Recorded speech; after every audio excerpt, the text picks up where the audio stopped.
hello there, and we are live. See ya, ladies and gentlemen. You are welcome to another episode of a post game show. Technically, not our show, the Darren Cloak show, but of course, me and Oregon Gunner just wanted to give this to you guys. I mean, see, people, it is, it is what it is. I also invited someone called Raz, so I hope he pops into the channel very soon. I also invited Bagif. I don't think Bagif might come though, but if the Raz guy comes in, it would be nice just to hear another opinion of what happened today. So it is what it is. But of course, me and the usual suspect is that Miss Melina, Thank you, come. Miss Melina. Miss Melina, do you want to pop into the Yes, show? Can I send you the link to pop in? come on in. Tony won't bite. Miss Melina, do you want to pop in, please? See, people, big up to Miss Melina. She says, love that kit, Oregon Gunner. So no one loves my kit. Miss Melina, you don't love my kit. I'm a bit jealous now. He's a little bit closer to play a wiki woo, mate. Big ups, Nathan Murphy says Aze Big is up, Nathan. the man. Happy days, brother. She says, send me the link. I will send the link.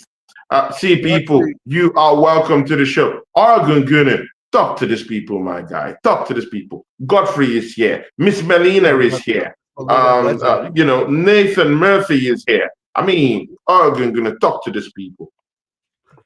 Abriche Eze. That's all you need to say. What a performance today. And I got to say it, Tony, Odegaard doesn't score those goals. And I'm not trying to put rain on our parade, but Eze was absolutely phenomenal today. All of them were. Even your man Moreno wasn't that bad. The pressing from Moreno was top class today. But Eze,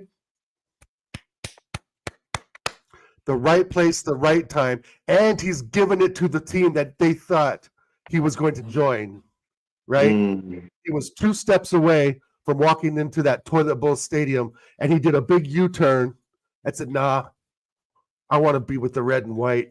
The real kings of North London is what he decided. And what a decision that boy made. Unbelievable today. The open space he had, it's in front of the box, just inside the 18-yard box. Like, what were they doing defending? But we don't care about what they were doing defending. The fact of the matter is, Timber, Rice, Saliba was fantastic. And another one I want to give props to is Nkape, our new number 3. Absolutely fantastic today. Headed everything out that came, every area ball that came in, he was the one heading them out. Saliba controlling the ball, controlling the pace from the back. Zubimendi with one small error, he got ran over for the Pigeons, floater. David Raya could have done better, but we're not here to talk about mistakes. We're here to talk about excellence today. From the very kickoff, it could have been 5, Tony, from the second or third minute. With the Rice shot, if there's just a little more left, we're talking a goal in the 3rd minute. So I don't want to hear it anymore from Deji. Our man Deji, you need to check yourself into an insane asylum, my friend, and really recalibrate the squad that you're defending. Big up, Bagav. Nice shirt. So I just believe, Tony, that today the stars aligned and we got justice for our club. I couldn't ask for any more from Trossard. Fantastic today. Saka, fantastic today. I thought if you want to say the weakest man on the pitch, you could possibly say Zubimendi at times, but mistakes happen in football and they especially happen in local derbies. So I'm not going to take that away. Every player today was a 7 or 8 or above. Everyone did their job. The communication was there. The open space was there. We just needed a little bit of time to figure out how they were going to defend with the 3 in the back, and we figured it out really quickly. And I couldn't ask for more today. That was absolutely incredible. And again, it could have been 5. It could have been 6. So take that, Tottenham. Take that. Hey, there's the doctor. Big up. So, yeah, just an incredible, incredible morning here in the Pacific Northwest. I was screaming and yelling. My 2 boys were probably hearing me yelling at the television this morning at 8:30 in the morning. But, yeah, it was welcome to Arsenal, Eze. Welcome to Arsenal Football Club. because that game is going to, I think, set a pace. And Odegaard, you better not get any slivers in your bum sitting on the bench because you have just lost your place, my friend. So yeah, so big up everyone in the chat and big up the panel. Great to see everyone.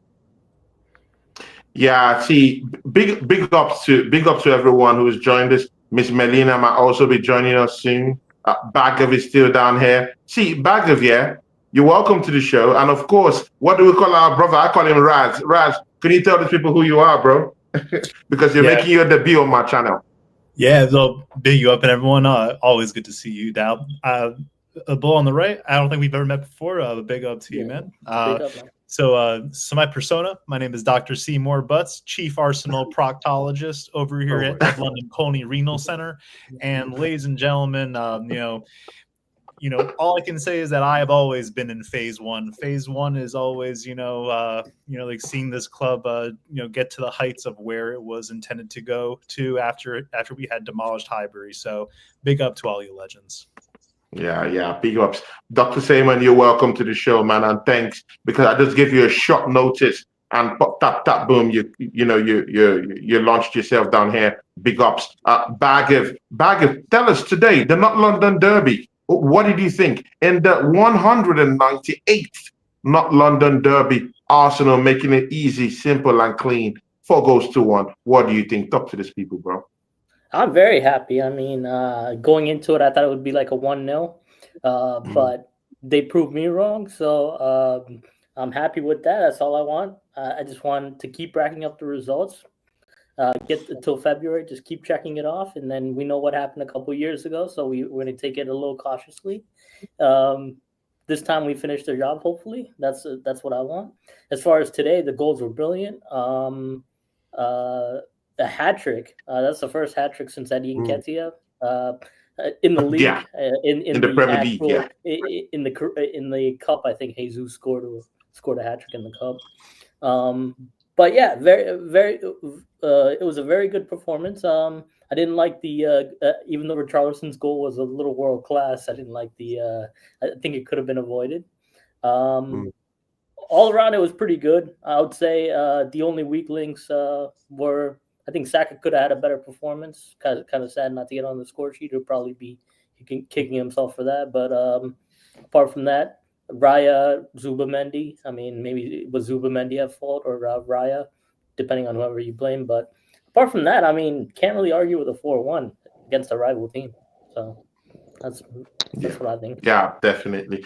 People, we have Miss Melina who has joined us down here, people. I mean, people, it doesn't get this good, people. She was driving. She just said, you know what? Yeah, Tony, I'm going to do this. And see, Miss Melina, you're welcome to the show. Dr. Simon just popped in here, and I'll talk to Dr. Simon and then you pop in. But Miss Melina, how are you doing? I'm good, Tony. It's been a long time since I've been on here. And yeah, definitely. I know this is an Arsenal stream, but I'm so proud of how far you've taken your channel, and your confidence has just it's a lot. You're doing a lot better confidently than Xavi Simmons, so to say, or Isak. Exactly. I'm really proud of you because I was here when you just started your channel and you weren't sure how this was gonna go, but well done, and everyone who's been a part of your journey for sure. Yeah, thank you very, very much. And of course, Oregon Gunnar has been on that journey with me. You too, you've been there. Bagav too was also there too. I mean, I have a bunch of people who have been working here with me, started this channel with me, and big up to all of you. But right now, Dr. Simon will have his say. Dr. Simon, see, this is the thing. Yesterday, Manchester City lost against Newcastle. That's a big, big thing because it made this matchup something of Arsenal have to win this matchup to be 7 points adrift. Our biggest challenges. I mean, you've heard of the big blue shark that Big Steve likes talking about coming to hunt us. But I mean, talk about Arsenal's composure in this game, man. I mean, was there really any pressure on Arsenal to win this game today? I mean, we did that effortlessly, innit? Wouldn't you say that? Yeah, fantastic question. And I think this entire topic, I don't think, is spoken enough. I mean, as people will know on the interwebs as well as internally, I don't care for this manager one bit. whatsoever. And when we were coming off a result like that against Sunderland, we also had the international break in time. We don't know whether or not players were either stewing off of this, whether the manager was also stewing off of this, and whether they were still going to bring and drag that performance from several weeks back to today. Now, part of what I find disconcerting, because again, I don't believe everything is entirely black and white. I do believe that there's a lot of gray area going on. Before we scored that goal, I was getting a bit concerned. Overall, Marino was getting completely man marked out of the game. Eze also wasn't having much of an impact. We were still struggling to get our horse out of the gate, so to speak. But overall, I think that because of very few moments of individual brilliance, not only from Marino but also from Eze, and take a bow, son. What an absolute performance! A performance like that in the 10 role we haven't seen in a very long time. And and people want to rate Martin Odegaard. I personally don't. I have seen enough attacking midfielders in the Emirates era for Arsenal that have been far and wide better than Martin Odegaard could ever be. And and I'm personally just not going to rate him simply because he is a current employee of the club. Personally, I won't. If I just want to do that, that is entirely your prerogative. But to that end, credit where credit is due. I would give Arteta an 8 out of 10 for this match. I personally don't think he's making subs early enough at times. So for example, I don't think we should be waiting until the 70th minute, or rather just to make our first sub, and then simultaneously we talk about why we are incurring injuries so much, why players look so fatigued match after match. We supposedly have the best squad depth, in the league. This manager needs to utilize that squad depth to our advantage, and and better man management. It's across the entire season. I think it goes without saying that that when there are times like this, when say City and Liverpool end up dropping points rather in a match prior to us, we always say, rather pressure either bursts pipes or makes diamonds. And today it made diamonds, and as they looked unbelievable. Just that decision making in the final third, inside the penalty box, and that quick feed as well. It was really unbelievable to watch. Definitely. See, Miss Melina, I'm going to bring you down here. See, Miss Melina, everyone is buzzing. Dr. Simon just had lovely words to say about Eze. It doesn't get better than this yet. Oregon Guni, actually just said that Eze was cooking. Of course, the same thing goes down to bags of. What would you say about the North London Derby that went on today? What were the high points you took from there, and what was the the key points you took from this matchup today? Put into consideration the injuries that we had coming into this matchup. Anyway, it was definitely a game to remember for Eze for his first North London derby to get a hat trick against Tottenham, and I think Dr. Seymour mentions a really important point. Although we don't necessarily have our full attack back, Havertz is still injured. Gyökeres, unfortunately, he got injured when the guy was just getting into the rhythm of how this team fully works and figuring out our system. He got injured. We got Madueke back now. Odegaard available on the bench soon. But we don't even have our full squad back. So for us to be killing teams off 4-1, it was a silly goal we gave away.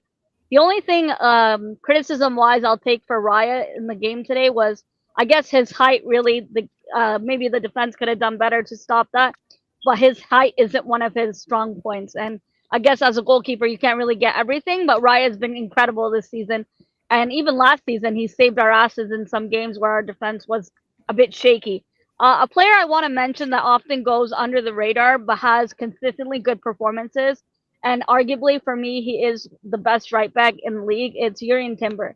And I know Oregon Gunnar hits home with Jurrien Timber praise Almost every stream I've seen him praise Timber. Yeah, all the Another time. game for Timber today where you didn't even notice he was there. He was just clearing everything. The decision making again, not just our attacking wise going forward. We look like a shadow of ourselves where we're no longer struggling in that final third decision making wise. We used to be the team that fluffed easy chances, and we ended up paying the price for it with so many draws last season. That ultimately costed us the league along with injuries.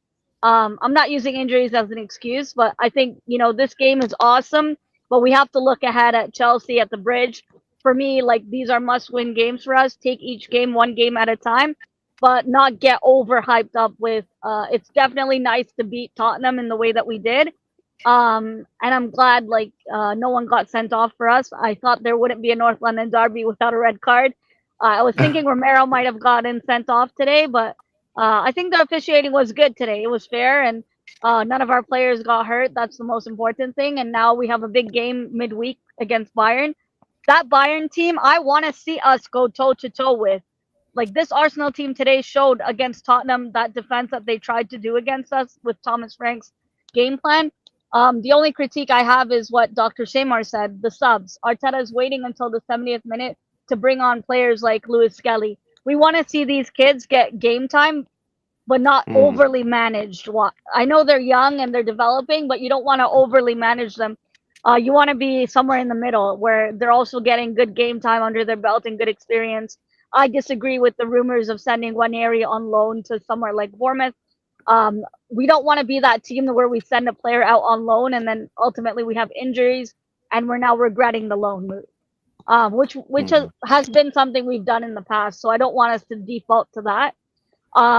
Another player today that really had a good game, not just Timber, but I think midfield. The midfield, Declan Rice was on top of his game today. Eze, of course, man of the match performance for Eze, and I think defensively we didn't even notice without Gabriel. We could have demolished them 6-1.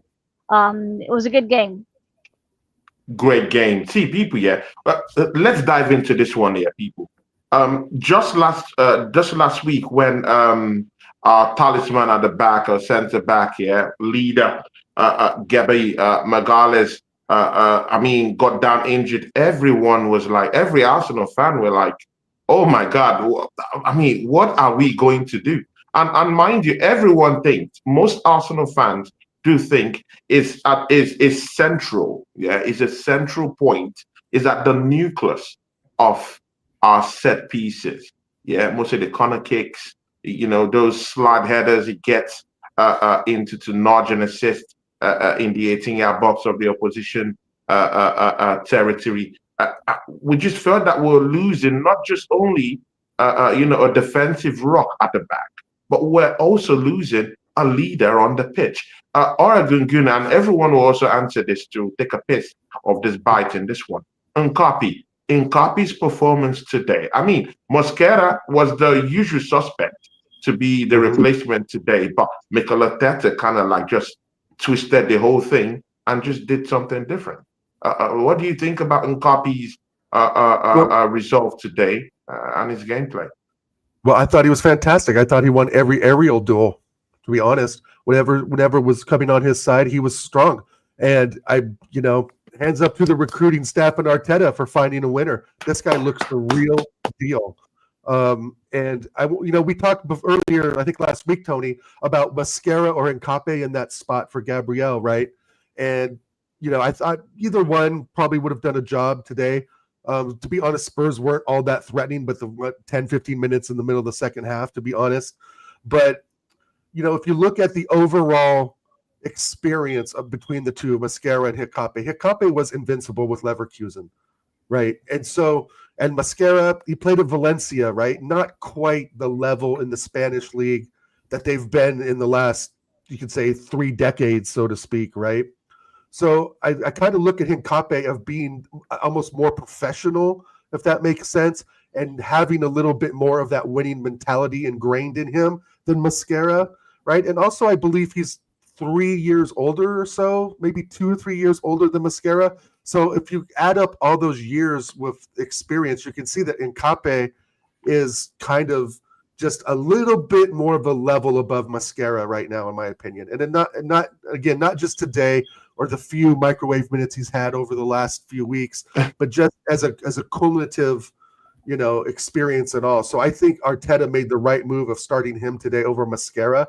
And I think he's a little more mobile. He's a little more Gabriel-esque than Mascara, who I think is a little tall and lanky and rash at times.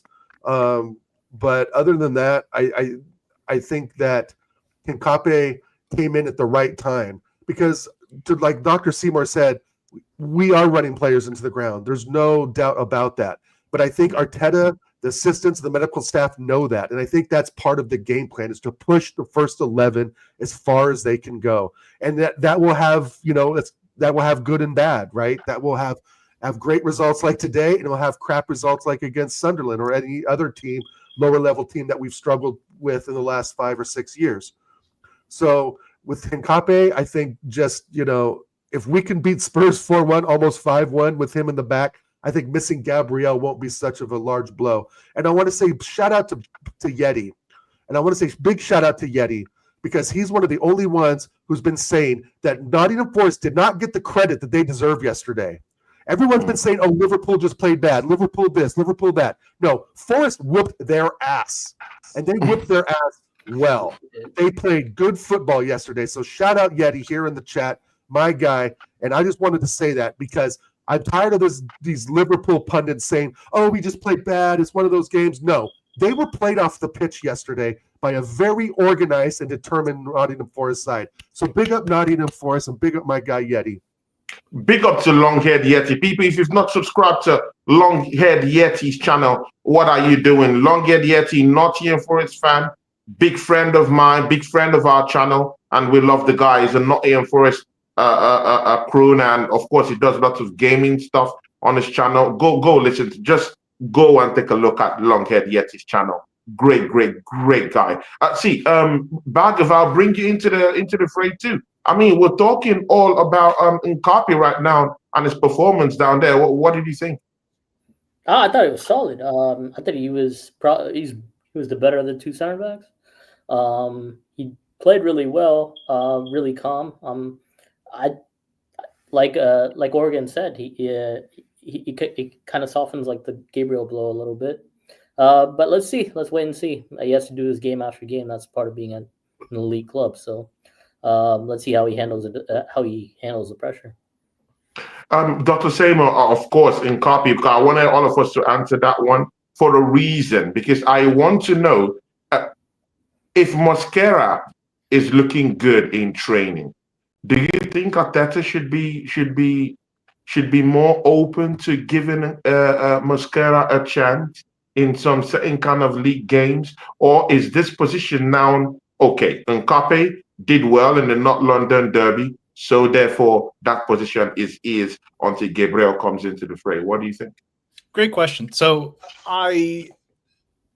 overall, I think Arteta is a little bit autistic when it comes to playing left-footed footballers on the left-sided part of defense, and right-footed footballers on the right side of defense. So, but to your Mosquera question, I would say that he should be getting perhaps subbed a little bit more frequently, like for Saliba, perhaps, like in those last 15, 20 minutes of garbage time, not only to keep Saliba fresh, but to also keep Mosquera sharp as well, so that he can potentially start in say cup matches, if you will, or even say dead Champions League games. I still think above all else, keeping the back five of Timber, Gabriel, Saliba.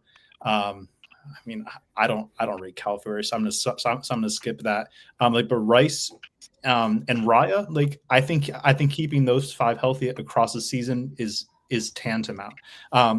Certainly we have upgraded our depth on the back line, so that ultimately if a Gabriel were to go down, Hincapié would be able to fit that mold. And I've been watching him since he ever came. Rose to the ranks up in Ecuador, over at Independiente del Valle. He's class. He always has been class. And I mean not only does he have that, he has that South American dog in him, but also a lot of people forget. Like, I mean, like, man just went invincible in Germany. I mean, like, you know, like, It's a German invincible fact. you know, like, so I mean, so people definitely got to put some more respect on his name, but just as well, I mean, I think eventually I think he'll be the starting left back, and I think he'll be just as solid on the left side as Timber has been on the right, personally. But something that like Melina had mentioned like while she was in here that I think is not getting enough discussion are the likes of Ethan and Max, and most specifically Lewis Skelly.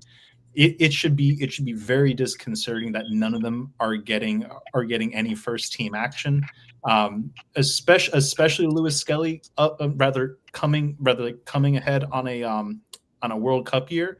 We rather the international manager has already said that if he's not starting and or getting game time, he's not going to get called up. And you know, like, and for a young footballer like him, the only when those three that I just mentioned, when they see Omari Hutchinson getting subbed on at the 59th minute at Anfield and making an impact like in that game to set the third goal, they're going to be looking at him and saying, well, you know, like, sure, yeah, like he went to Ipswich, he had rather than he had like a few moves like to get where he's gotten to, but the fact of the matter is, like, he's back in the Prem, he's also getting first team action, and you know, like, and for their player development, like, the manager in this club really needs to be very careful as far as like how we, you know, like, take care of their development. Otherwise, I could see Lewis Skelly pushing for a move in January simply because he wants to go to the World Cup. Wait, see, this is a very big topic here, and thanks, Dr. Seaman, for bringing that forward. Let's all interject and say something about this, because I mean, Miles Lewis Skelly, yeah, I mean, lack of game time. I mean, Tuchel was actually, you know, saying he needs game time. But again, I was also hearing, you know, talks from here and there, you know, just stipulating that, you know what, yeah, Miles Lewis Skelly is a young kid. It's not like it's like in his 30s or 27s or something like that. It's still a young kid. There will still be more England competitions to go on. So he doesn't have to be so crazed about participation in you know, in the English team right now, or be over the top about it. There'll be more World Cups for him, probably about more 2 World Cups, 3 World Cups for him. If you're like Mercy, maybe like 3, 4 right now. So there's still more time for him to play in the European Championship. So should that be a big worry for him? He's an ill-end kid. He loves the football club. He doesn't want to leave the football club. That's why he signed a new deal, you know, in the first place, you know, in the summer. So is this coming too early for this guy, Bagev? And of course, Oregon Junior. Anyone who wants to start? No, is it coming too early for him? I mean, if you're old enough, you're good. I mean, if you're good enough, you're old enough. Like that saying goes. I don't think that will be an issue. I think come like the summer, I think Tuchel will probably love that he plays more. But I think if he is the best English like left back, I think he'll. There's no deny, and he's training at a really high level club at Arsenal. I think he's going to the World Cup in my eyes. I don't see anybody else like. Because there's no one else in that position who would actually gazum that position in it. But as far as Arsenal goes, and as far as Arsenal's concerned, you got to earn your spot, though. That's just how it goes. Like at a club like this, it's the same thing with Mascara. Like if he's earning it in training, it's his job to like figure it out versus Saliba. So if he can't unseat him, competition is supposed to make everyone better. So that's it's on the player. So we can't sit there and just give people pity minutes. It's you gotta earn your minutes. So you gotta earn your minutes. That's just the way professional sports goes. Yeah, but Oregon gonna come into this one too, yeah. But when you look at it from the flip side, you can look at a player like Ricardo Calafiori, and one thing comes to your mind. It's kind of like a very, very, very, very feeble kind of player. People, I don't want to get into that jostle right now on whether he's injury prone or not. But we know that he has been injured when he's come down to Arsenal you do sense it, yeah, with your spider sense it, that there will be game time for Marcelo with Skelly some way, sometime during the season, because you know that Ricardo Calafiori will still go to that treatment table one way or the other. Don't you think so? Yeah, I agree with Dr. Seymour and Bargav as well. And I think that's where, what Dr. Seymour said earlier, there is that gray area, right? It's not so black and white for the overall squad. But today, I don't know if I would have trusted Lewis Skelly to start, to be honest.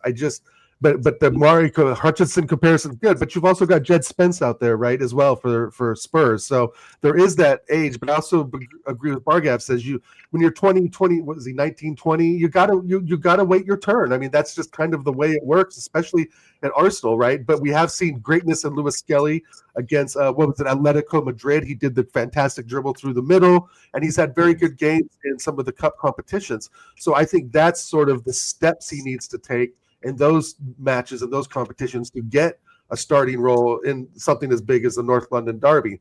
Now, if we go against Brentford in 2 weeks, that's another conversation, right? So I think it's really a measured response from Arteta and the coaching staff and figuring out where this guy fits and where he can be successful.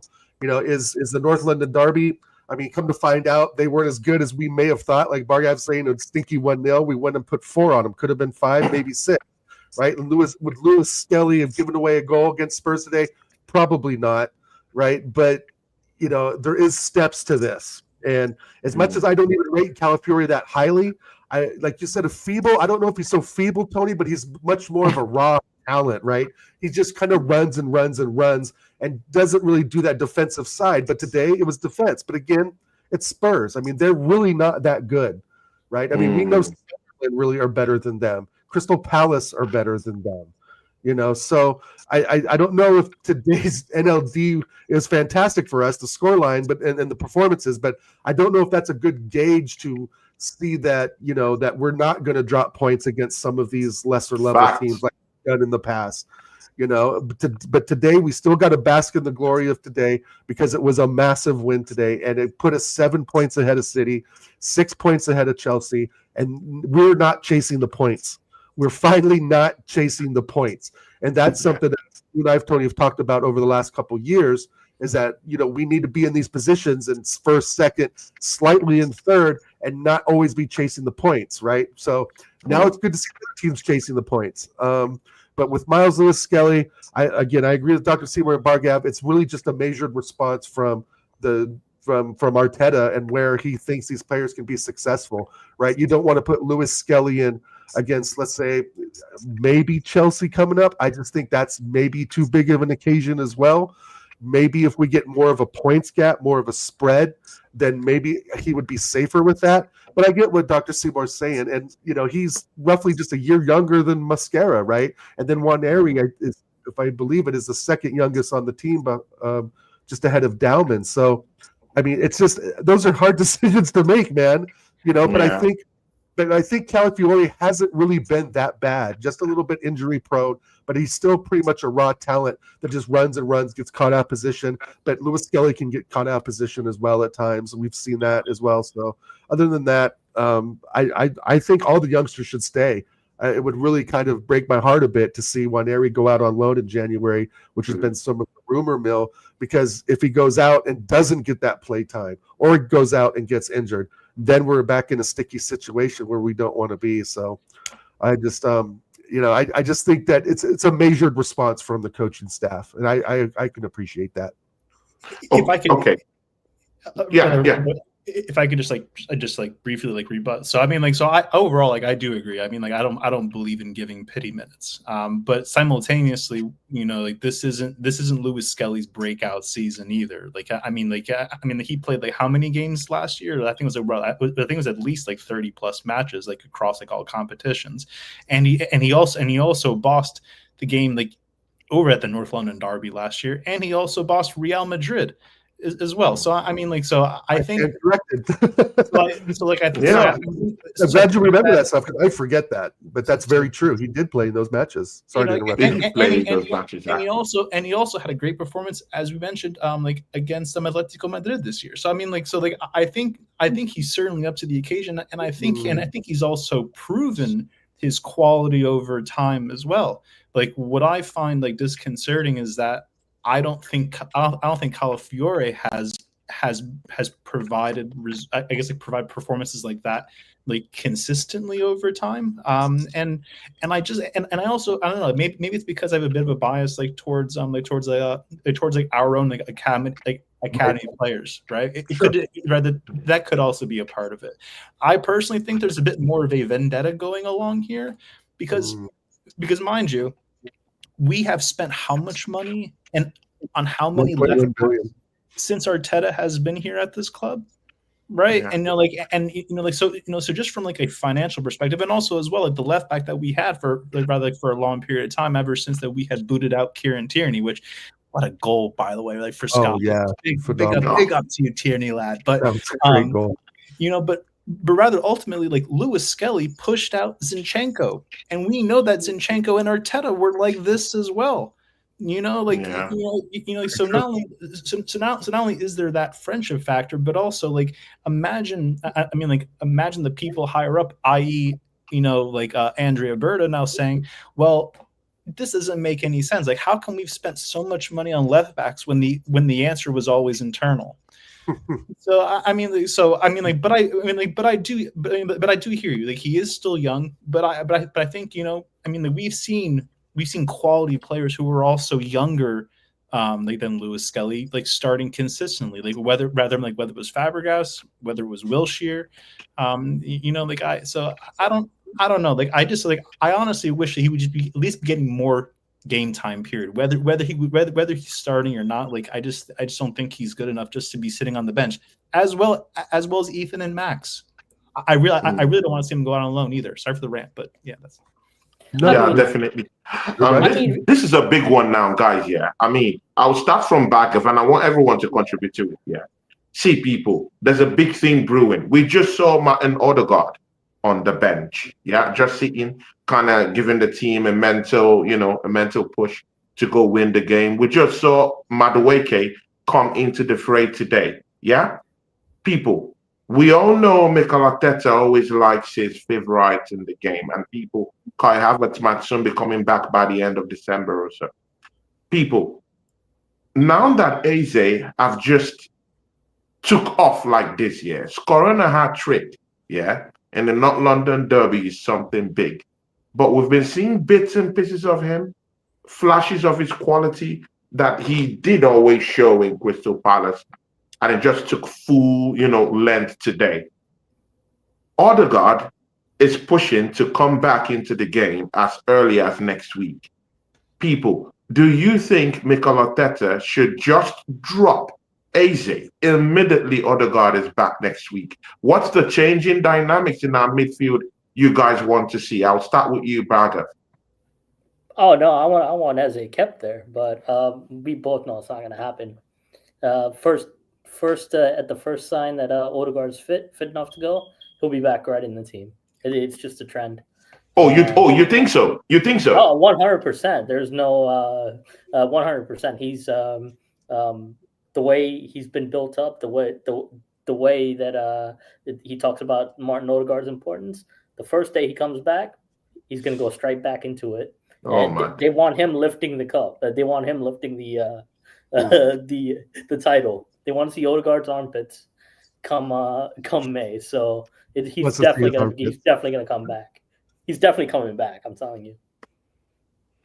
Okay, Dr. Seaman, I think Oregon will have the last word on that. Dr. Seaman, what do you have to say about that? Does Odegaard come in and displaces Eze? I mean, after what he's done today, really, is that what we're on now? Is that the drugs we're on now? Really?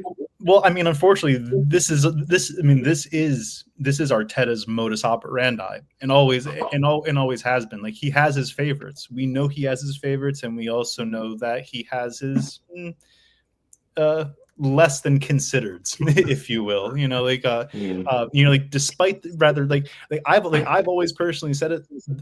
So if you recall last year, when Odegaard was injured, for a good 2 or 3 months, in the first half of the season, the only reason why Ethan Nwaneri did not start in the 10 was simply because Odegaard would not be able to get back into the squad after Ethan had a consistent run of games. In the same similar fashion that Miles Lewis-Skelly had a consistent number of games and made that left back role his own last year. So it's going to be the same thing. Like Bags. I'm not sure if I'm pronouncing your name right, but you got that like nail on the head, really and truly. As soon as you see Odegaard back in London Colney, he's starting. Doesn't matter how good as he's been playing, he's going to get pushed out to the left. If not to the bench altogether, because rather because now Trossard's doing well. Oregon, what do we do? Because I mean, Dr. Seaman just said that, you know what? Yeah, we do know that Arteta will do these things. Yeah, Bagger has also confirmed that. I believe that in a way that he's going to do that, because I know that the manager puts this favorite in place of any other thing in this team. Right. He demands loyalty, and he has players who have given that to him. Odegaard is the number one loyalist to Mikel Arteta. Do you think he got zomps that Eze position when he comes back next week? I'm going to be the objectable Dow here, and I'm going to say, yeah, right, get it. I'm going to say no, and the simple reason was because of today. If what he didn't do what he did today, I would say yes, and I would agree with our two illustrious dudes in the panel today, and I would agree with that. But no. Odegaard will be just fine where he is. He can cuddle up with his parka jacket. He can walk win, right? And I just say that's your captain you're talking about, though. That's your captain. I mean, it's a whole different conversation. I know. But what have we done without him? We've conceded 10 shots. If that. Who's been captain? Saka. Yeah, but I would say if Eze didn't perform like he did today, then yeah, I would agree with you guys. But Arteta, Berta, the rest of the staff cannot overlook the importance of that hat trick today in a North London derby in the last 47 years. That cannot go overlooked. And I will stand by this with chest. Odegaard would not be scoring those goals today. True. 100%. Fact. He can be Arteta's favorite. He can wear the freaking armband. He can flick his pretty little blonde hair, and he can do his tricks and flicks and non-productive passing sometimes. But he will never live up to the levels that Eze performed to today. And I say that with chest because that's what we've seen for the last 5 years. He does not score those goals today. We do not win 4-1 today with him in the 10. And if this kid gets benched, like Seymour says, or like Bargav was saying as well, if he gets benched, that is a massive strike against Arteta. You want to put him up left? Fine, but don't put his heels on the touchline. Have him play more centrally. He doesn't need to be wide. He needs to cut in with his right foot and put it top bins. But Odegaard has to fight now for this position, regardless of the armband or not. And, it's as much as I love you two both, I just have to disagree with that. I think that the performance today set the standard for Eze to be in there. So I'm ready for your guys' rebuttals. Dr. Seymour is just itching. Yeah, he's itching. Of course, the Seymour is itching. He's itching for a rebuttal. I mean, you can go, bro. Go. Your guys' points, 100%. Because I mean, overall, I think we all agree that the standard that Eze had shown today, should be the standard, consistently for that number 10 role. I think we know how petulant Arteta is, as well as how stubborn he is, to prove him as his doubters, wrong. My gut feeling is that the words of Tony Adam is still, playing ad nauseum in his head. And that he has to prove Mr. Arsenal wrong himself, so I mean overall he should rather no pity minutes, right? Rather Odegaard needs to fight for his place as well as fight to retain the armband for that matter, because I think he's lousy in both categories, but we just know how this manager works, right? And it's going to be interesting to see. But I think if he puts Eze on the bench, right, and puts Odegaard in that position, that's going to have the Arsenal YouTube community and the fan base up in arms after today.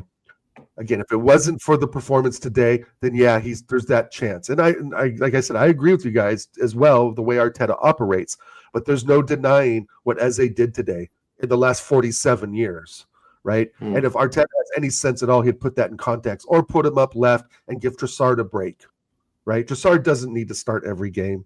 He really doesn't. I think he's been phenomenal the last 3 or 4 weeks. Don't get me wrong, but he's also 30 years old. And I think this is probably his last season at Arsenal, possibly. Maybe one more. I don't know what his contract looks like. But I have no problem with Eze on the left as long as his heels aren't touching the touchline, right? Because he'd be ineffective way out wide. Yeah, when you come about Trossard as like a false nine. Well, if we play a 4-4-1-1 with Trossard behind Gyökeres, then we're in a conversation. You're right? I mean, but see, you and I, all four of us know he's not going to change the formation. Right. There's no way, because he wouldn't have Declan Rice on the left running up and down the pitch, right? Declan Rice would have to play more of a central role and probably defend a little bit more.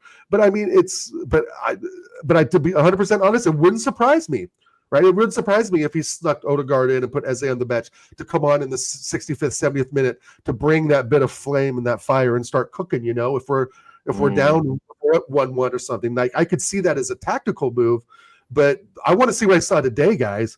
We scored 4 goals from open play. Not one of them was a set piece. From open play, please let that simmer, guys. Wait, Oregon is throwing bombs. It's not gonna go. By the way, let that simmer, because many people, have been mounting off, including the rivals. They've been talking tough, calling Arsenal, corner kick FC. Calling us Stoke City 2.0. I mean, all manner of name. To us, it's just nice and amazing to just see us, score 4 goals from open play today, including a hat trick in a very intense North London derby today. People, it changes everything for me, because the Liverpool manager came out the other day. I was having a press conference and was saying Arsenal have actually been in this winning streaks, with corner kicks, with set pieces, what not. I mean, it was just mounting off and talking tough around that time, about Arsenal and how we're using set pieces to score.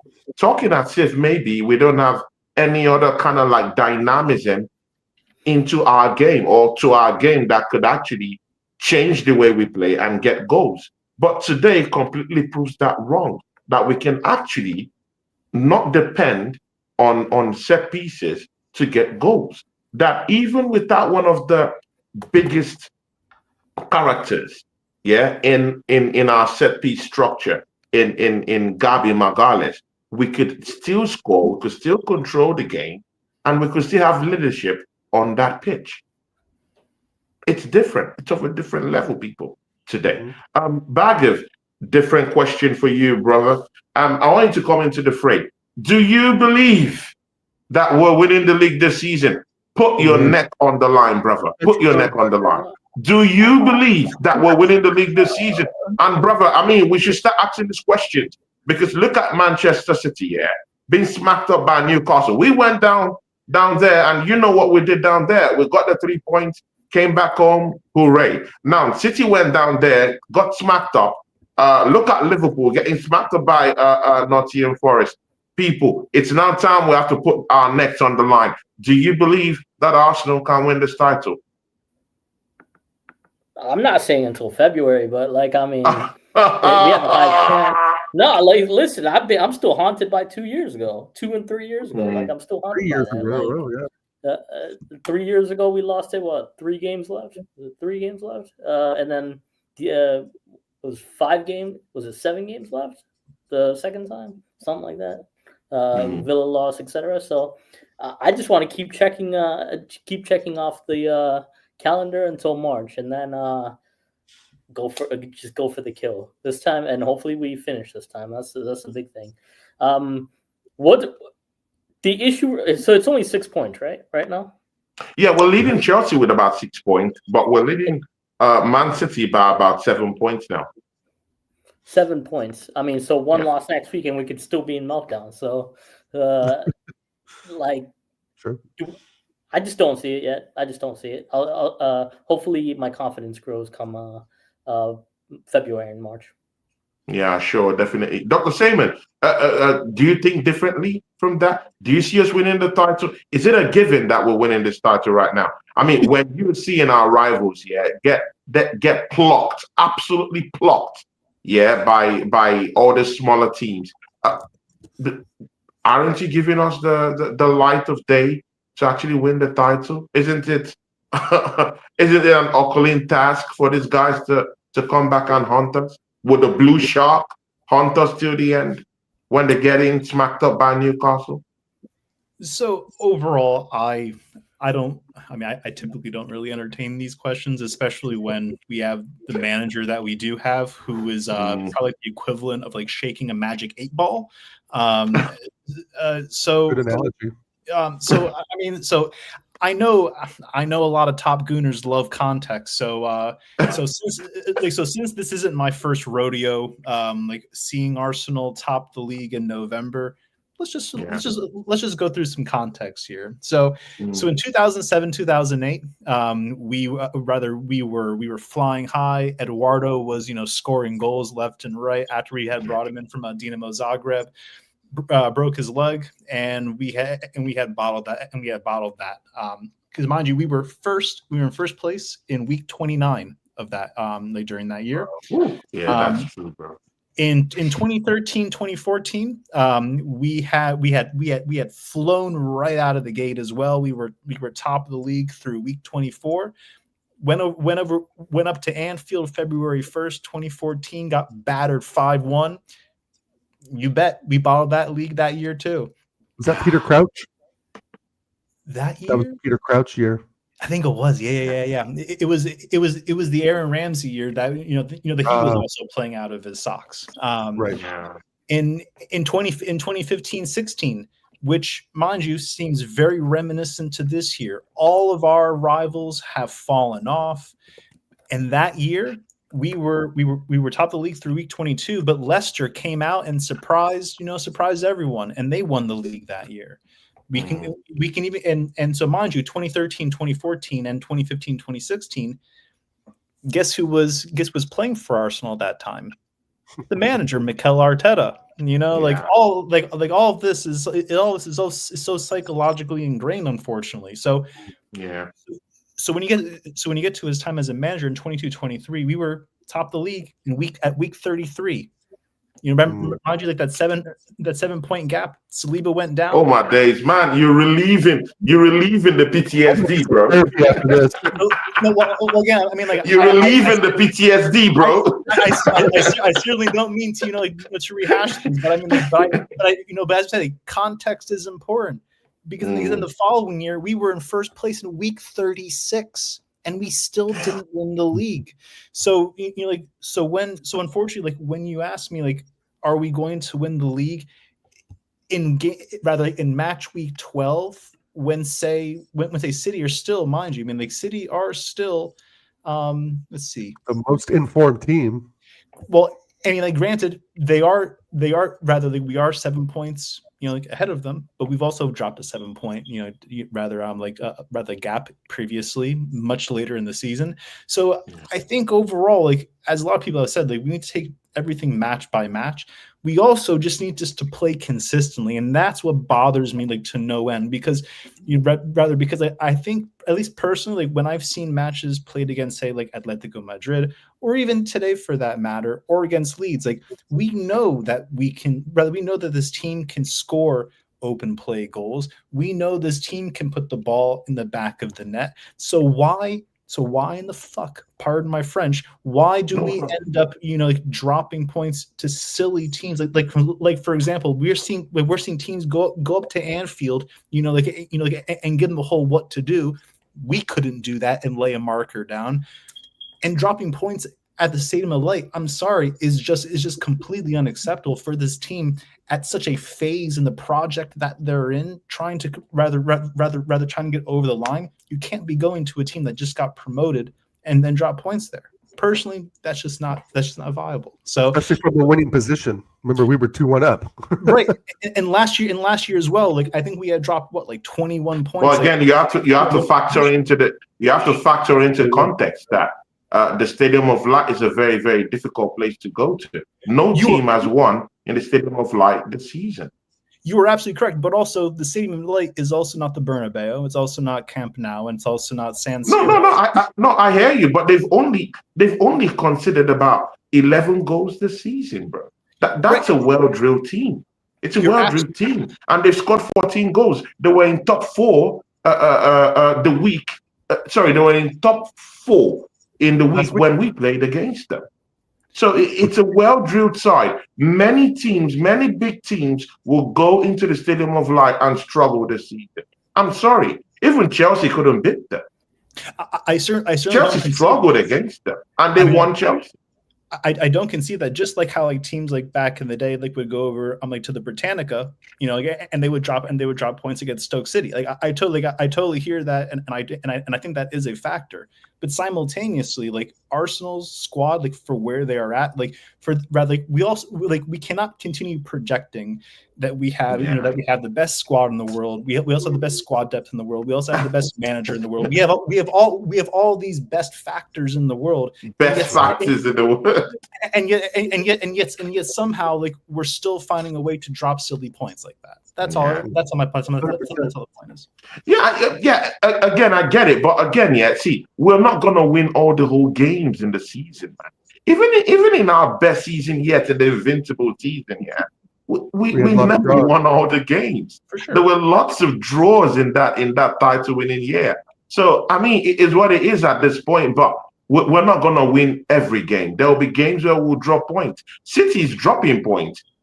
Liverpool have lost 6 games out of their 7 games. That should tell you something, that these rival teams, they might look small, but they're stepping up the plate. They're winning. Imagine Nottingham Forest going down to Anfield where we couldn't win and getting maximum points in there. So, it is what it is. We will drop points, whether we like it or not. But what is there is that it should be a controlled measure. It shouldn't be something that should be, if you want to win the league, there have to be that form of consistency that you would have to show in winning these games. But I would never sit down here and say that Arsenal is going to go into these games and not get one sort of a blip at a time. And again, I even think that blip was even necessary. Do you know why it was necessary? I think it was necessary because I needed to know if Arsenal have that mental strength to actually go in the next game and pull up a win. Throughout the season, we've just been winning games hook, line, and sinker, as in the dirty way, the ugly way, 2-1s, 1-0. I've never really seen Arsenal being put under pressure.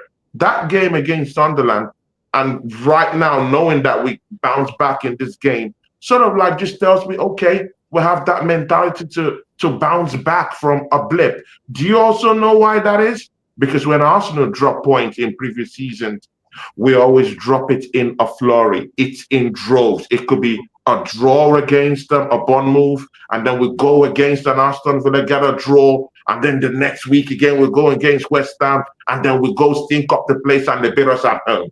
I've seen these things happen. But for us to drop those points at the Stadium of Light and come down and win in a hotly contested North London derby, bro, I mean, that shows a little bit of mental maturity, just a bit. We are going to drop points. We have to take that. Same thing as we are going to rotate players this season. We just have to be ready for all these things this season. It's a given. A couple of the goals we've conceded have really been wonder goals. The Show.Arsenal Worldy and Brian Bromley, incredible, overhead kick, right? So there's context to there, but I get what you and Doctor are saying.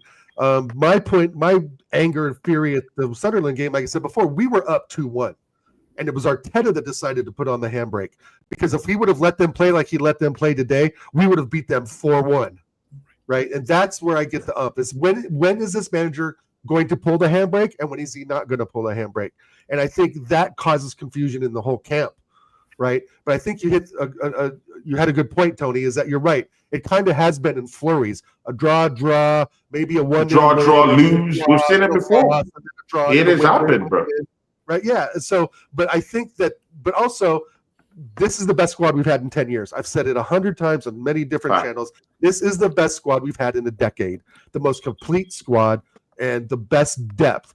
Not just depth as in having players, but quality of depth. The quality gap of depth from the first 11 to the bench has shrunken a lot, right? You can say what you want about Madwecki. You can say what you want about, even one area at times, I guess, who to me is a great player, but needs to see a little bit more, right? Yeah, right. So I just think that if we can just get some of the open play goals more like we did today and not rely on the set pieces, which we're not going to be able to, I think, for the next couple of months with Gabriel out, but keep believing that we can defend properly, communicate in the back, and not make some silly mistakes like Raya did today or make the mistake that Gabriel did against Sunderland in the 88th minute, then yes, we stand a chance of lifting something heavy in May. But I'm with Bargav and Doctor as well. It's far too early to predict picking up the Premier League trophy. We're talking, 12, 13 weeks in. And once February hits, like Bargav said, it's a different season.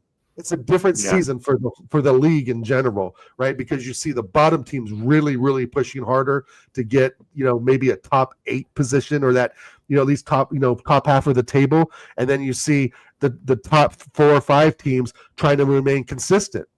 And you're trying to remain consistent against a tidal wave of teams trying to at least get in the top 10. So, this is far from over. And we still have a record of injuries, right? We don't know what's going to happen next week at Chelsea. What if Zubamendi gets injured? What if Eze gets injured? What if Trossard gets injured? And God forbid if Rice gets injured.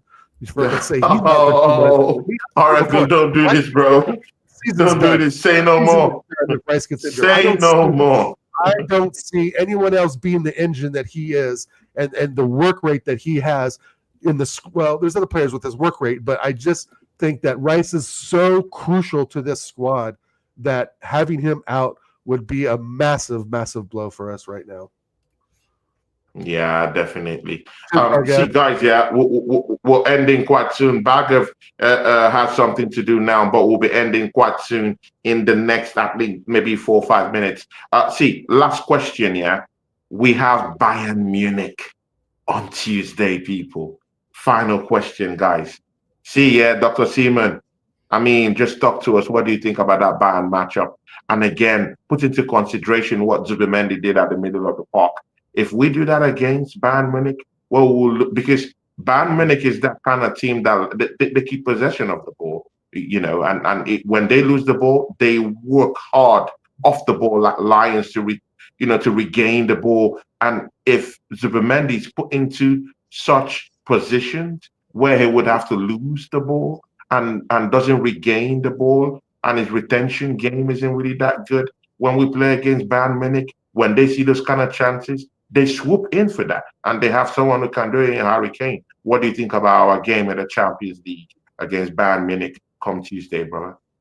I think it brings up like a good topic that you had mentioned earlier, Tony, as far as composure and mentality is concerned. Like Bayern Munich have always been one of our relative bogeymen in the Champions League, spanning years, right? So on one hand, just as an extension from this result today, we should be going. Rather, are we playing at home or away against Bayern? It's at home. It's a home game. So it's a home game. So, I think we should. I think we should be going for a win. Just to maintain that upbeat, feel good factor that's going on right now. Also like from like a mentality perspective, getting over a team that has always had our number for so long. And I don't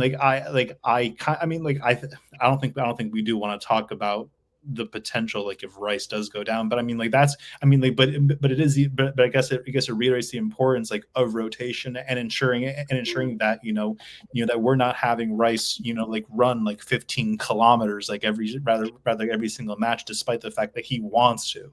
It's so.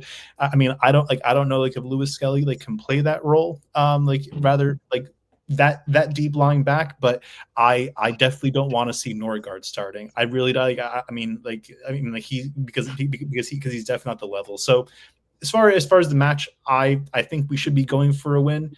I do think that, however, just because of how like, the Champions League group stage like is as broken down as it is now, like I think we could afford a draw like in that game. But personally, I'm someone that either goes for the win, like as opposed to just settling for a point. But I think not to look past the match, but I think the match against Chelsea has a little bit more importance for me than the match against Bayern. Yeah. Yeti says someone feel Dow's glass. I mean, not London Birds. And see, Oregon Gunner, yeah. Should we take this Bayern Munich game as a free hit? And let's rest the play, not tentatively, and let's rest the players for the big one, the bigger fish to fry. I'm sorry, I'm using this good buzzwords, yeah, with the bigger fish to fry, yeah, in the Premier League. See, people, yeah, I want to relieve that England glory again. I want to win the league because I feel this will be the biggest bottle job in the history of the Premier League. If we go 4 seasons coming second and don't win people, see, this might sound crazy, yeah, but I want to win the Premier League. Even before we think about the champions, to be very sincere with you, I want to be England champions so bad. I want to be England so bad, people. And you know what, yeah, we'll be slagged off, yeah, completely, yeah, chased out streams, Arsenal fans, if we don't win this league title. So I take it very seriously because imagine for 4 seasons, yeah, you go second, bro, what is this? You could not write such comedy, Tony. You could not write such comedy. You couldn't. No, I'm serious. It will be the biggest bottle job in the history of the Premier League. So I want to win the league. See, Oregon Gunner, do we just do the honorable thing? Yeah, just rest some players, some of our hot heaters, yeah, for the big game coming up in the weekend, and just just toil around with this Bayern Munich. By the way, we've already amassed a number of good points in the Champions League, so we can afford to draw. Maybe not lose, but we can afford to drop certain points here and there, mostly in that game against Bayern Munich, because we have about 2 more bomb teams to play where we can still get more 6 points. I think we have one Kairat team to play against. If we get 3 more points from them and 1 other bombs we have to play, we can get 6 points, which puts us in a seeded position not to play a playoff in the Champions League. So we can as well just rest some players and go for the big one in the weekend. What do you think? I'm just saying tentatively. Well, number one, I agree with what Miss Molina said earlier. I just want to see us go toe-to-toe with Bayern Munich, right? If we lose 2-1 or 1-0, but we played well, we had some shots on goal, and the lads give 100%. I'm kind of okay with that because we are in a good position in the Champions League, and realistically, this is a game we could afford to drop points essentially, right? But I don't want to do that, right? I think a 1-1 draw is it's enough, and I would be somewhat happy with that as long as we show fight and motivation to win. And if it just doesn't happen, it doesn't happen, because they are a very, very good squad. And like I think Dr. Seymour said, and you too, Tony, they're kind of our bogey team in Europe. They have been for a long time. They trounced us 8-2, and I'm sure Dr. Seymour knows what season that was. I forget, right? But I won't forget. What's that? What year was that? Yeah. So, I mean, we've got our asses handed to them by then. So I would love to beat them. Don't get me wrong. And I think that would give us even more confidence for Chelsea, right? Because I do believe that every week in and week out, you get those wins, it builds confidence in the squad. It builds confidence in the whole camp overall. But I got to agree that this is a game, if we slip up, it's not the end of the world because we're still, I think, in the top 6 in the table, right? In the Champions League table. So with that being said, I would play Miles Lewis Skelly. I would possibly give Waneri more minutes, right? I think the Bayern Munich game would be good for Skelly because I think they play Serge Gnabry on the right, if I'm not mistaken, or Elise. I would love to see the MLS and Elise matchup. I think that would be very exciting to watch, and I think both of them could get the best of each other at times too. So with that said, we would have to watch Harry Kane, right? But I truly believe that Hincapié, has played against Harry Kane. Obviously, we played against Harry Kane. Saliba will be up for it. So as long as we keep the 2 same center backs and play Rice to keep the engine going, I think we'll be okay. I'm not going to expect a win because they are our bogey team, but I do expect us to have some fight. With that said, this Chelsea game coming up is extremely important. This will really give us some distance, right? They're 6 points behind. This could be a possible 9. Right. And I don't know who City play on the weekend, but let's just say they're probably going to win that game as well because they always bounce back pretty much, except for last season when they won 1-12. But that's last season, and we can't really think that's going to happen because that's not happening now. Right. So with that said, this Chelsea game, is it bigger than today? Slightly bigger. Right. Because I'm with our man Lee Gunner. I don't really consider Tottenham that a sporting rival. They're a local rival, but not a sporting rival anymore. Those days are in the past, right? But we still want to beat them, of course, every chance we get. But this Chelsea team's a little different.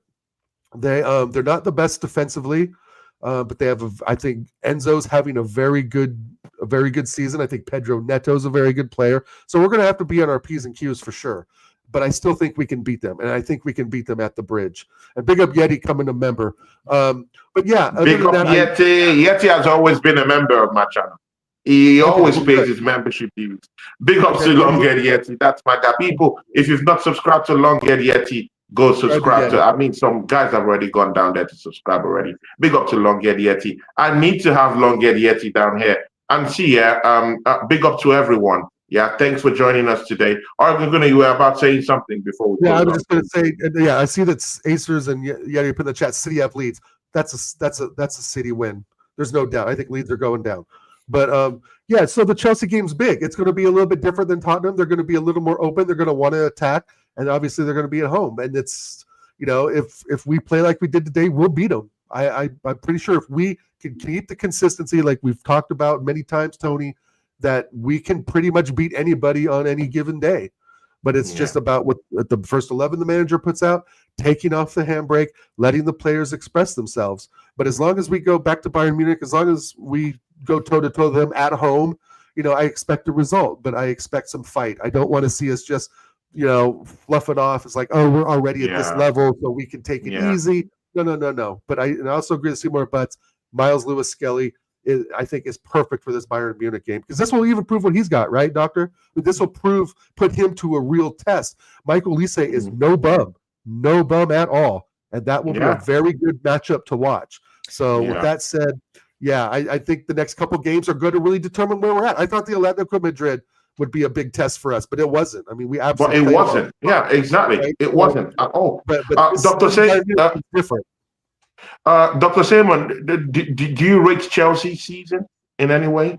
Do you think there will be a bounce back from them to go for the title in any way? They're just 6 points apart from us.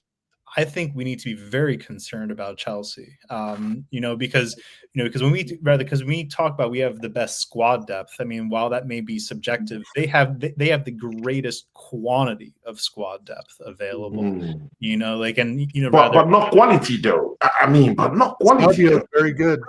Correct. Not necessarily. Yeah, they have the depth, but not quality though. Correct. Not necessarily quality, but considering that they were kind of in the mud a little bit last year, but then kind of picked up in the second half, and also considering that they have been doing as well as they have been in the first half of the season, I think they're certainly defying some expectations. Whether or not they're going to continue this progress is still yet to be seen. But Like as you mentioned, like consistency is the name of the game. Like with this club that we support, like we need to see again. Like certainly not. Like we are going to drop points throughout the season. Like we're not like none of us, including myself, are expecting us to go undefeated. That's not saying. But I think it's important to acknowledge that some games are going to be more prone to drop points. This match at Stamford Bridge is a game that is more prone to drop points. To dropping points, yeah, exactly. Like and I think it's also worth like rather I think it's also like I guess like the concept like of I guess like false comfort that for example like we're flying while everyone else is kind of languishing, that like those fortunes can very well like reverse course in the second half where for example like City go on like a run for like 20 unbeaten games and suddenly like, they're already 3 points rather right behind us. So I think we just need to be very we should be very calm and patient about about the loftiness and the quad that we're supposedly on. But rather just take every game at its value, because you're absolutely correct. If we don't win the league this year, there's going to be such a gray cloud hanging over not only the players' head, but also the manager's head and this club's head as well. So they need to get over the line. I think they certainly need to prioritize the League Cup. Get that over the line. To do the momentum, the mental edge. Exactly so. See, people, we need to win the league this season. There's no excuses. Arteta have to go on to win this league right now, people. He just has to win it, bro. He just has to win it. Odegaard coming back next week. Let's see what happens. I will take that with keen interest. I want to see what this manager does when that presents the opportunity, because I think those things have a way of disrupting the harmony of the team.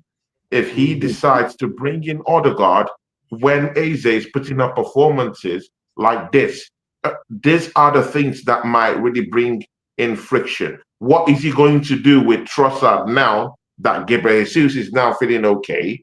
And put into perspective that today, our striker that we bought for nearly up to £70 million, Victor Gyökeres, was watching from the bench. Now he's watching from the bench. Arsenal is winning a not London derby with no striker out there and winning 4-1. And scoring I'm just feeling what he's thinking. Yeah, exactly. Right. I'm thinking what he's thinking in his head. I'm not here. I'm Arsenal's #1 striker. I'm not here. And they're winning a game, a competitive game, 4-1. What's my place in this team? What is Mikel Arteta going to do? And we all know that Mikel Arteta doesn't even want the striker to play in the first place. So is he going to maneuver all these things? Or is he going to just say, you know what, Gabriel Jesus is now back. He's the kind of loyalist I want. He can do everything. He can just play through the channels, run, do all the old build-up play, without any, friction. Gyökeres will want to stay in the 18-yard box and do his thing, But again, all these things are problems we would need to see solutions to in the coming weeks. And I think they have a way of disrupting the harmony of the team. I don't know if any of you think in that way, but I greatly think that that's our biggest problem in the coming weeks, having the band that's injured coming back together and the game time you're giving them and their fitness levels even when they play.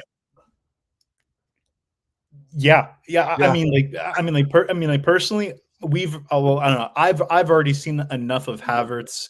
Oh my days! I said his name. Jesus Christ! I'm like, I've already seen. He's gonna come back. I've already seen enough of 29, Odegaard, and Jesus to know that they aren't pieces to help us get over the line. They're not. Rather, Jesus, he's been out for what, a year, 2 years now at this point. Man is sitting comfortably earning $260K a week, literally sitting in the infirmary. We have seen this club throw players away, kick them to the curb for not contributing. Yet this manager has no problem keeping players around that that adore him, and he rewards them with that infatuation. I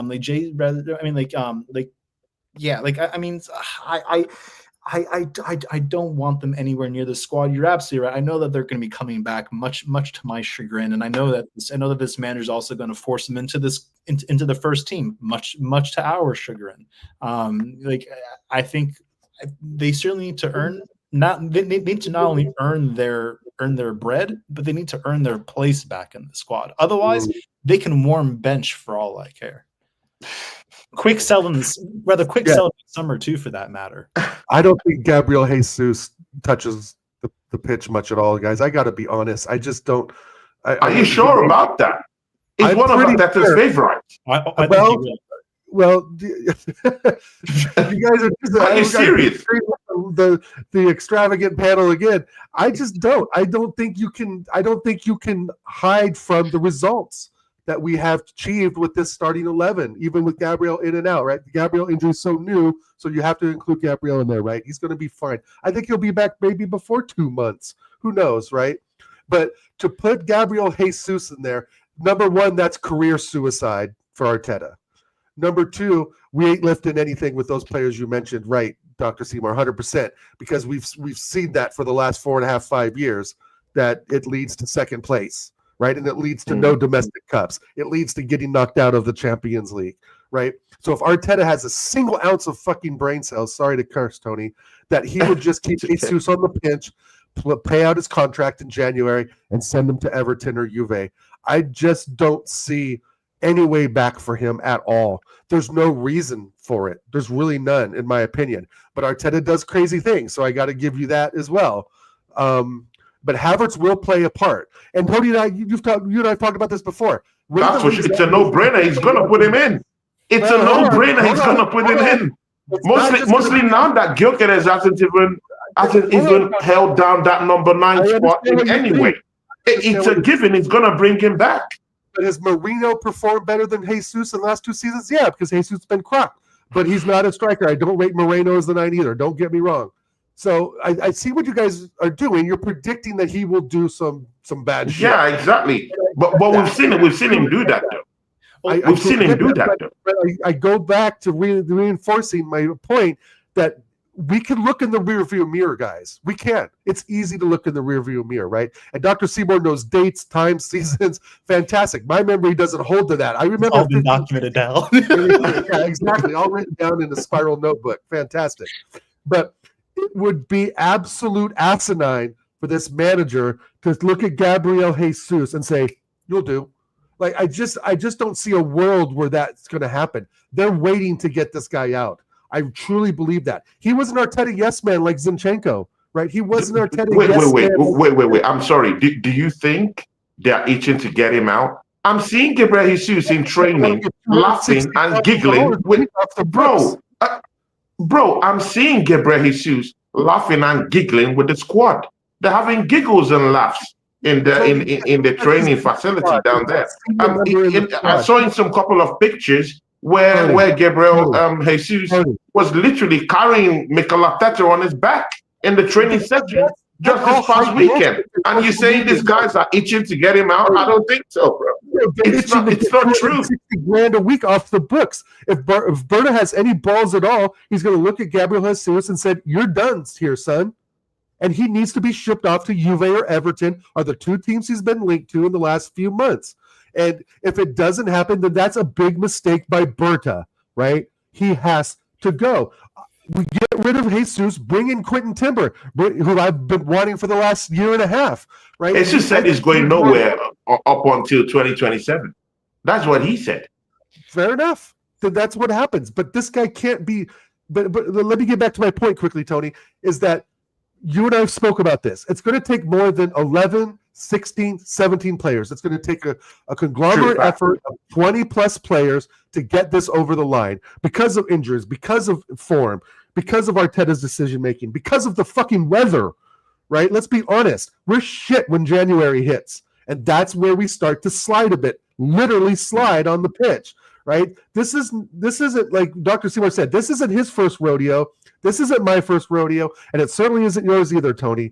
And it would be absolutely devastating for this manager to bring in Gabriel fucking Jesus as a starting striker or winger and replace Martinelli, Trossard, Madueke, or Saka and Ranieri. It makes zero sense. But this manager does dumb shit, right? So I can't alleviate it all, right? You guys do speak some truth. He does some dumb shit. But I think when January comes around, we will see an exodus of a couple players, and I wouldn't surprise me if it'd be Gabriel Jesus. The contract's to 2027, Tony. I mean, fuck all in world football. Come on now. You know this. A contract is just as worth what it is written in paper on the fucking ink, right? Players can go like that. But Dr. Seymour said, we're looking at 260 grand of freed up funds. We can get two decent midfielders in. My players would be Quentin Timber and Kanu Monet from Roma. They would each make 100 grand a week, or 130 grand a week, and there we go. Then we have some more quality depth in the midfield, which I really think we need. The wingers are sorted. I'm not really concerned about the wingers. I'm concerned about their fitness, of course, but I'm not concerned too much about them. Madueke will be okay. Right, like our man Carl Rossi said in Yeti's chat earlier. Yes, he doesn't have the end product. I get that, but there will be some games that he does. Right, if he do some things better, but he's coming off a 6-week injury, so I didn't expect much from Madueke today. At least he got some microwave minutes. But to reinforce my point, to play Gabriel Jesus in any way, shape, or form, maybe a Carabao Cup game, maybe, would just be a drastic change, and I think it upsets the squad, to be honest, if you were to put him in a tight Premier League game where we're absolutely, let's say, we need the 3 points. That would be absolutely fucking asinine. Sorry to swear again. No problem. Dr. Seaman, look at this script here. Gabriel Jesus, yeah? Mm-hmm. Do you rate an injury-free, fit Gabriel Jesus than a Merino to play up front as a number 9? An injury-free, healthy Gabriel Jesus? Fit Gabriel Jesus, who's coming back probably maybe next week. Would you play him up front in an important game than Merino? I mean, in that very slim scenario, like where Jesus is completely injury-free, like where he is fit, he is a more natural forward like than Mikel Merino. Mikel Merino can do a job as he's shown that he does have some moments like in that role, but we know that he is a round hole he's a round peg in an oval hole, shall we say? Yeah. A round peg in a square hole or something like that. Yeah, bro. Yeah. I think that see, the only reason why I can't see Jesus getting sold or loaned anywhere is simply because he's on too much money, and ultimately no other club that can afford the wages that we can would want him, and none of the clubs that would take him because he would be a decent squad addition to their club. They can't afford him. So so ultimately, like we would very well likely still be tacked on with his wages if he went to say like an Everton or somewhere else. I have not heard Manu Kone's name in a long time. I don't think ever since great player Mönchengladbach. But I mean, like he's a quality option. Quality. And thanks, Oregon Gunnar, for bringing that name up, man. Quality. Yeah, and I also think that Quentin Timbers, I think, is available on a free next summer. So I honestly don't do anything. Yeah, and Julian might be putting in a good word for his brother to pop in. See here, people. Yeah, final notes. Dr. Seaman, talk to these people. Tell them where they could find you and give us your final notes, bro. And thanks for joining us today, bro. I really, really do appreciate it. And definitely, if me and Oregon Gunner are doing shows, it would be nice you pop in. I like the chemistry going on between three of us down here. So sometimes if you can pop in, do pop in. So yeah. Oh, big up, yeah. Thanks for brother. Thanks for having me on and hitting me up. Like very. I know it's very spur of the moment, but but certainly always feel free to hit me up like on WhatsApp, and I'll be happy to join if I can. I don't have my own YouTube channel. I would say that I'm more of a what do you call it? A adjunct panelist, if you will. I travel around like from motel to motel. I sometimes see top gooners, and I sometimes give me a craniorectolectomy because. And yeah, it is Dr. Seymour, not Dr. Seaman. But hey, you know what, man? It's all good. Look, man. I didn't go to YouTube medical school for this, rather for this fake doctoral degree in any case, man. But look, big up for you having me. And look, even though I may not rate this club, rather I may not rate the manager and a lot of these players, but at the end of the day, like. I still want to see this club get over the line. I don't care who the managers. I don't care if it's Mikel Arteta. I don't care if it's Daffy Duck. I honestly don't care. Like, just rather just get us trophies. Like, Arsenal need trophies, not this manager. This club. Paul Rossi in the flesh, Dr. Seymour in the flesh, bro. Despicable. That's what I want. In the flesh, bro. I had some of my friends asking on the app, who is Dr. Seymour? Who is Dr. Seymour down here, bro? Who is he? What is Dr. But bro, it's nice to have you, man. I know who Dr. Seymour is. I grew up in the 90s watching certain films, so yeah. I know who big ups, and thanks, bro. And definitely, I'll be inviting you to the channel anytime you like. You could just pop in, and we can all be doing streams together. Oregon Gunner, works with anyone, so it's quite good. Thanks for joining us, and short time notice, man. Oregon Gunner, talk to us, bro. Final notes. And talk to these people what you got coming up. Final notes. What a win today. Shout out Eze. I mean, just phenomenal performance today. And this was the breakthrough performance because he has had his critics over the last few weeks. But today, I think he silenced a lot of those critics. And I give the manager as well an 8 out of 10 today, like the doctor. The subs were a little bit late, but, he has a lot of trust in that first 11. And I think there's something to be said for that as well. Like we see the pattern that he runs the first 11 hard, right? He runs them, pause. He runs them really hard for, 75, 80 minutes. And to think that he's going to sometimes think out of the box, I don't know. Maybe that'll happen. We'll see. Again, with Bayern Munich, I just want to see some fight. We're in a good position in the Champions League. I just want to see some fight. I don't want us to put on the handbrake. And I do want to see Miles Lewis-Skelly start in the left-back position against Bayern Munich. I'm not so sure about Chelsea. But anyway, we need 3 points away at the bridge, guys. That's the big one, right? A draw's not going to do it. Any draw in any of these matches just isn't going to do it because we have the Blue Sharks swirling, even though I think they were pretty well beaten up at Newcastle. But, that's one of those games we would have lost in the past as well. Right. So, I don't know if I want to read too much into that, but other than that, big up everyone in the chat. Big up Yeti and Carl Rossi and of course Emmy and Miss Molina and all the legends that joined us today. And big up Tony and big up Dr. Seymour. Good to see you again, my guy. But yeah, come on, you Gunners.